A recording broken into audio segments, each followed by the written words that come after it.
For shopping, you might have seen that yesterday I was at the Trafford Centre in Manchester as non-essential shops reopened in England. But despite that month-long wait, figures were still way down on last year. Lots of people are feeling it's easier and safer to shop from home this year. So a good time to remind you where you stand when things go wrong. Now, in October, online shopping accounted for nearly a third of all of our purchases. That's up from nearly a fifth in January before the pandemic. But more orders mean more problems, inevitably. Now, this morning, the Consumer Group, which says nearly 7 in 10 shoppers had problems with Christmas deliveries last year. Almost a fifth of Christmas shoppers told them their delivery was late. And it's worth knowing that unless you specify a delivery date and time, by law, it only needs to be, quote, within a reasonable time. So that's normally up to 30 days. So do make sure you choose a delivery slot when you order. Now, sometimes that might cost a bit more, but it's worth it if you need it for a certain time. Now, what happens if you're sending? Have a think about when to get it out by. These are those all-important final Royal Mail posting dates for parcels and letters in the UK to make sure they get there by the big day. If you're posting overseas, you really need to get your skates on now if you're using Royal Mail. Obviously, there are other parcel delivery firms. They're available, which will have their own cut-off dates. And back to waiting on deliveries, though, what do you do if a parcel gets lost? Now, if you said the parcel could be left with a neighbour or in a safe place, you will struggle to get compensation if it doesn't turn up.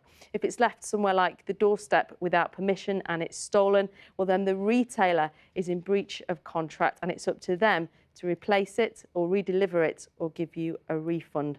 Now, as ever, you have to open that conversation with the company as quickly as possible.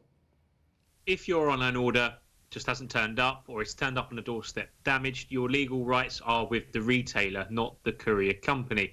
Don't feel the need to get in touch with them. Instead, get in touch with the retailer to sort it out. Under the Consumer Rights Act, they are the ones legally responsible for your order safely making it to you. So they should be your first port of call if you're empty-handed and Christmas is getting near.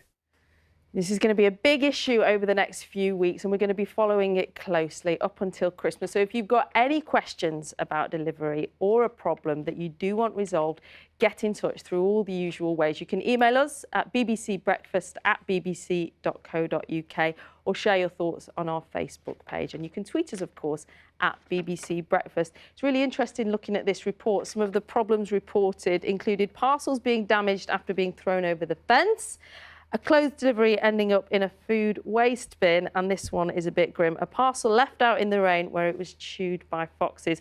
And that is why the Consumer Rights Act is really important. It's up to them to get it to you in a reasonable state for what you expect for what you paid. So it's worth quoting that at them if you get into a position where you're not getting your money back. Is your Christmas tree at home?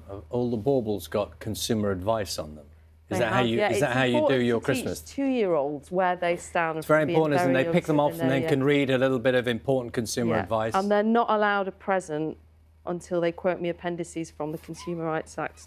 Well, I think financial education is very, very important, and learning about personal finance. Christmas, whenever. Learning about personal finance when you're young is very important. And great fun. Yeah. Yeah, fun times around Nina's. Time now to get the news, travel and weather where you are.